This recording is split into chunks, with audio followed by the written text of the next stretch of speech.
All right, so let's dive into something pretty major, something that could really shake things up.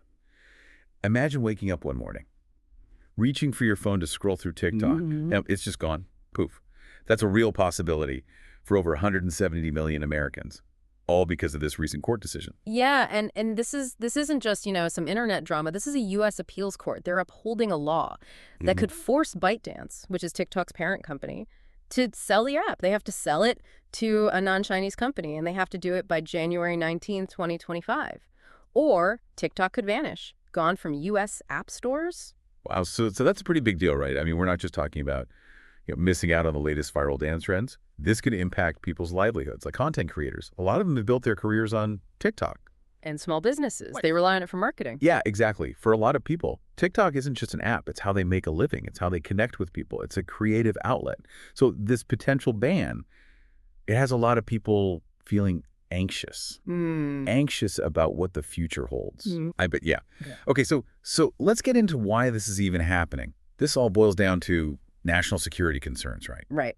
The U.S. government, they've been worried about ByteDance's ties to the Chinese government, and the possibility of data sharing and content manipulation. So basically, they're concerned that the Chinese government could pressure ByteDance into handing over user data, or even use TikTok to spread propaganda. Exactly. That's the worry. But hasn't TikTok denied these claims? They've pushed back pretty hard. They say that the law is unfair, that it unfairly targets them. They say it violates free speech rights, and that there's no proof, no evidence of any actual data misuse. They even said they'd work with U.S. officials on data security measures. But those talks, they haven't really led anywhere. So it's a standoff then. The government says TikTok is a risk. TikTok says they're being unfairly singled out. Yeah. And now the courts have sided with the government. Yeah, for now. But TikTok still has some options. Legally speaking, they could appeal this decision, take it to a higher court, or they could try to negotiate a new deal with the government. Okay, so a lot of uncertainty still. But let's say those efforts fail, and this ban actually happens. What then? Who wins? Who loses? Well, if you just look at the surface, platforms like Instagram Reels and YouTube Shorts, they'd probably gain a lot if all those TikTok users are suddenly looking for a new place. For those short videos, Meta and Google, they'll be ready. So a potential TikTok ban could just end up giving more power to these tech giants. It's definitely a possibility, and that brings up some concerns about competition, about diversity, even about online innovation. If a few companies control everything, it could really stifle creativity and limit choices for users. It's true. But I want to bring it back to the human element here, the people. What about those creators and small businesses who rely on TikTok? Their lives could really be upended by this ban. Oh, absolutely. Some creators might be okay. They might move to other platforms, but it won't be easy. Starting over, new audience, figuring out new algorithms, finding new ways to make money. Yeah, especially for smaller creators, the ones who found their people on TikTok. Yeah. They could lose their community, a place where they felt seen. You're right. And for small businesses, the ones who put time and money into TikTok, a ban could be devastating. They might have to completely rethink their marketing strategy. So even though this whole thing started with these concerns at the government level, the impact on everyday people could be huge. It really is. And it shows us that even these seemingly frivolous things like viral videos and dance challenges, they can have serious real-world consequences. Definitely something to think about. So for those millions of Americans on TikTok, they're not just there to be entertained. They're building communities, expressing themselves, making a living. This situation, it's about their lives, their passions, their connections. Exactly. And it really highlights the need to think critically about these issues, to understand the people who are affected, and to have real conversations about the internet and its impact. All right, we've done a lot of setup here, but there's still a lot more to discuss. In the next part of our deep dive, we'll be looking at the arguments for and against a TikTok ban. We'll look at some alternative solutions, and we'll dive into the global context of this issue. Because this isn't just about one app. It's about tech, governments, individuals, and how we're all figuring out this rapidly changing world. So welcome back to our deep dive into this potential TikTok ban and all its implications. We've talked about the potential impact on millions of Americans, but let's really get into those arguments. What are the reasons people are saying this ban is even necessary? Yeah, let's start with why some people think this ban is the right move. The government's main concern seems to be about data security, right? That's right. Data security is at the heart of it. The argument is that because ByteDance is a Chinese company, They could be forced to share user data with the Chinese government, even if they say they haven't already done so. But isn't that kind of a hypothetical risk? I mean, TikTok has repeatedly denied doing that, Yeah. sharing data. I mean, They have. And that's where things get a bit murky. The government's position is that even the potential for data access, even if it hasn't happened yet, is just too risky to ignore. They point to China's track record with internet surveillance and censorship to kind of back up those worries. so they're saying that the potential consequences are so serious, they can't take a chance, even without concrete proof that TikTok has actually done anything wrong. Exactly. And to really grasp the government's perspective, you have to consider what this data could potentially be used for. It's not just names and email addresses. We're talking about location, data browsing history, contacts, even the content of private messages. All that data TikTok collects. Wow, yeah, it's a little unsettling when you think about all that information potentially in the hands of a foreign government. Right. And the concern is that this data could be used for all sorts of things. Identifying and targeting people who criticize the Chinese government, spreading disinformation to try and manipulate public opinion, even gaining a strategic advantage in things like military intelligence or economic competition. So it's a national security issue in their eyes. But what about the other side? What are the arguments against a TikTok ban? Well, free speech advocates are really pushing back hard. They're saying this ban sets a dangerous precedent for online censorship. They say it violates the First Amendment rights of American users, and that it could create this slippery slope where the government could shut down any platform they don't like just because they can. And they also point out that there's no evidence, no actual proof that TikTok has shared data with the Chinese government, right? That's a key part of their argument. They're saying the government's case is all speculation and fear-mongering, not on actual proof of wrongdoing. Banning a platform with millions of users based on just hypothetical risks, they argue that's going too far. It seems like a clash of principles then, national security versus freedom of expression. Are there any other options on the table? Besides just an all-out ban, I mean. There are some alternatives being discussed. One idea is to put in place stricter data security regulations, specifically for TikTok.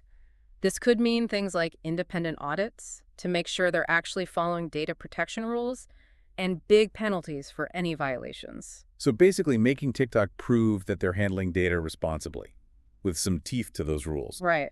Another proposal is to force ByteDance to give up some control over TikTok's U.S. operations. This could involve creating a completely separate U.S.-based entity to manage the app here in the U.S. with its own independent board of directors and its own data management practices. So instead of being directly controlled by a Chinese company, TikTok in the U.S. would become its own thing, maybe even with American ownership. That's the idea. It's a way to try and address the security concerns without completely shutting down the whole platform. And what about those technological solutions, the ones we talked about before? Could those help at all? They could. Some experts believe that technology itself can be used to mitigate the risks. Things like sophisticated algorithms that could detect and block attempts to manipulate content or share data improperly. So kind of like fighting fire with fire. In a sense, yes. Harnessing technology to protect us from its own potential downsides. So we've got stricter regulations, a possible change in ownership structure, and maybe some technological solutions. Anything else? Any other options being considered? Well, there's always the option of doing nothing and just letting things play out naturally. Maybe TikTok's popularity will fade on its own, or maybe users will become less worried about data privacy over time. Who knows? But that seems like a very passive approach. And it doesn't really solve the fundamental issues we've been talking about, does it? It's true. It is a bit of a risky strategy because it could let these security concerns just keep growing. And that might lead to a more drastic response down the road.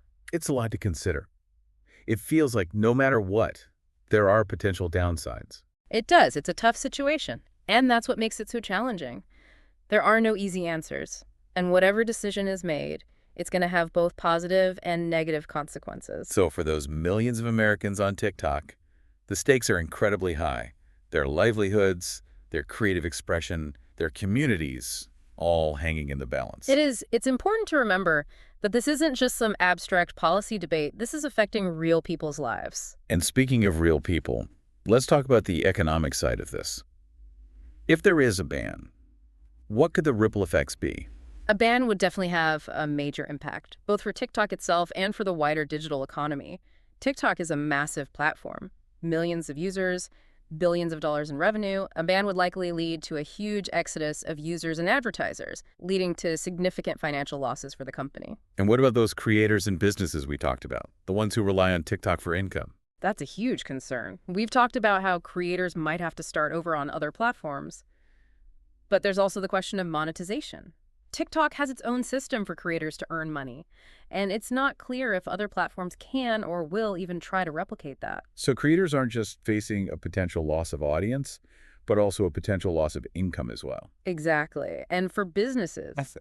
especially small businesses that depend on TikTok for their marketing and reaching customers, a ban could be absolutely devastating.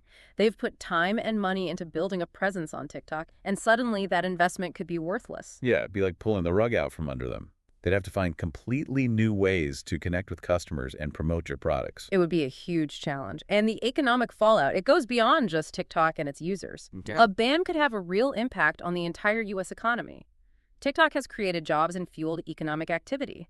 So a ban would likely lead to job losses, reduced investment, and a slowdown in innovation in the tech sector. So it starts with one app, could end up impacting the whole tech industry, Yeah. and even the broader economy.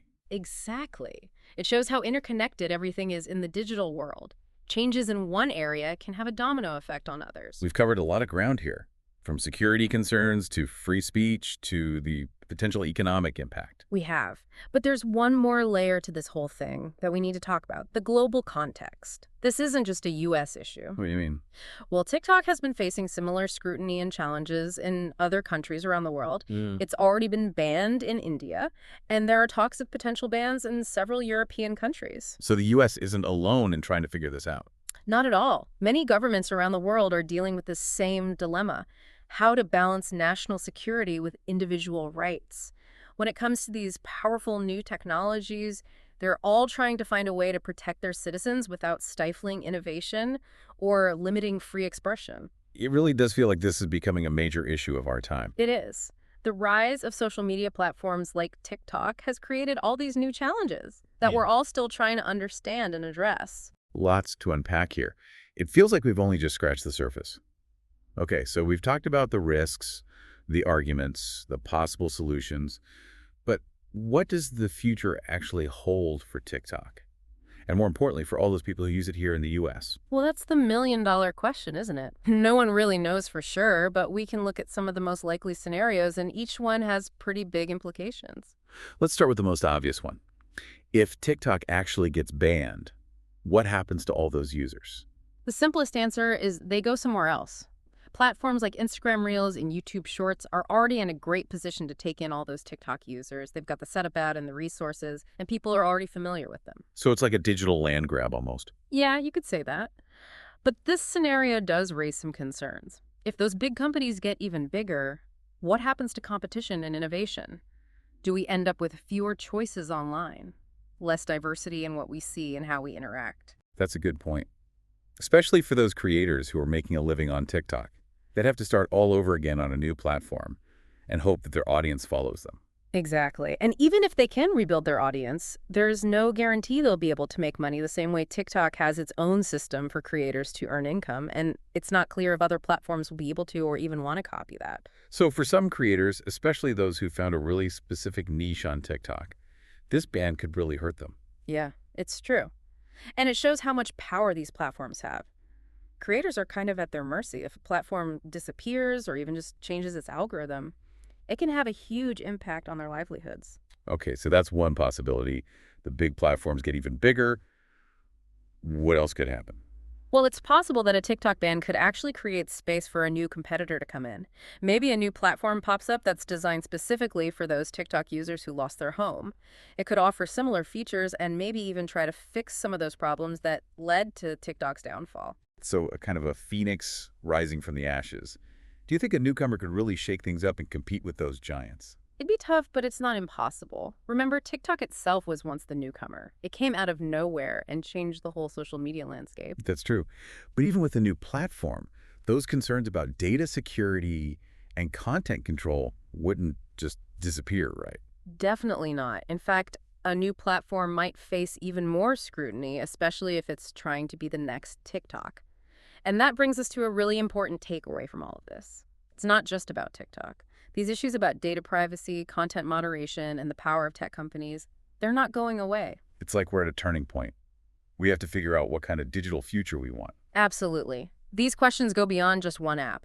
It's about balancing individual rights with national security. It's about making sure there's competition and diversity online. Yeah. And it's about holding these big tech companies accountable. It's a lot to think about. As we wrap up this deep dive, what are some things our listeners should keep in mind, no matter what happens with TikTok? I think the most important thing is to be aware of what you're sharing online and who has access to that information. We need to be proactive about protecting our data and our privacy. Kind of like being street smart, but for the online world. Exactly. And we need to be critical thinkers. Don't believe everything you see online. Question your sources. Think about potential biases. Do your own research. And I think it's important to demand better from these tech companies. We need more transparency about how they collect and use our data, how their algorithms work, how they make decisions about what we see. We need to hold them accountable. I agree. We need policies that put users first, that prioritize our privacy and safety online. This whole situation with TikTok has really brought these issues to light. It's made us think about some uncomfortable truths about the digital world. It has, but it's also a chance to have these important conversations, to raise awareness and to push for change. So whether TikTok stays or goes, this conversation needs to continue. We need to keep working towards a digital future that is safe, equitable, and puts people before profits. Couldn't have said it better myself. Thanks for joining us for this deep dive. Keep learning, keep asking questions, and keep the conversation going.